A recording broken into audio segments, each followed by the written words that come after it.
So we're talking about bullying today, and one of the things. I thought you were doing the photo first. I was like, I know. No, sorry. You're fine. And the question I have for you, David, is as an editor on this side, on that side of things, creative types have a tendency to self-bully big time. So how do you present your critique, editorial critique, and give them suggestions on how to make their book better and stuff if you feel like they're in a spot that may be, not so open to it. They've been beating themselves up. Well, no, I mean, I think there are different ways of thinking about it. I mean, I think if you're talking about if an author is holding back or is not being as emotionally truthful because they're afraid of sort of the consequences of sharing that emotional truth, I mean, I think that's a conversation that we have, that we sort of say. I mean, the hallmark of YA literature is its emotional truth, and the fact that you can go anywhere and you can say anything as long as you are being truthful. And I think it's explaining that and sort of trying to empower the author to say exactly what they want to say, exactly how they want to say it. That's really the editor's job. Excellent. So conversation, which is one of the reasons why Lesson 3 is happening, a conversation about bullying. What about you? Do you find yourself beating yourself up in book as you're writing a book and finding yourself holding back? And what are some of the things that you do to sort of get yourself out of that mindset?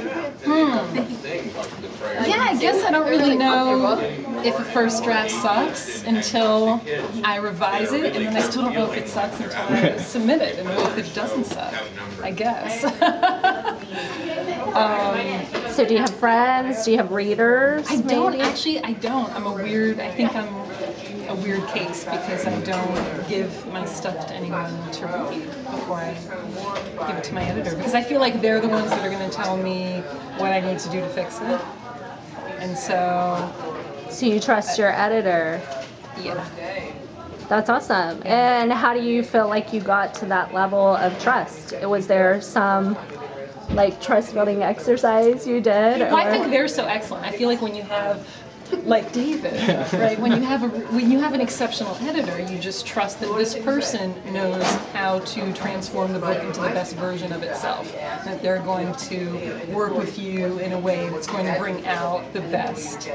And so, yeah, just that level of trust. And of course, I think an author and editor, they have to have that right fit. Right. You have to feel that the other person understands you and understands what you're trying to do. Absolutely. Yeah. Right. So when you find an editor who totally gets you and what you're trying to do, it's amazing because they see all of the things that you didn't see that can make your book so much better, and you're like, oh my god, how could I not have seen that? Right. But as an editor, I mean, the comments only work with an author if the author agrees with them and finds that they're true. And I think that's what the editorial relationship is. It's sort of the editor saying, this is what I think, and then the author either takes it or leaves it. But I think you have to have an honest conversation about how the editor has read it and how the author has written it, and then sort of finding out what the book is supposed to be.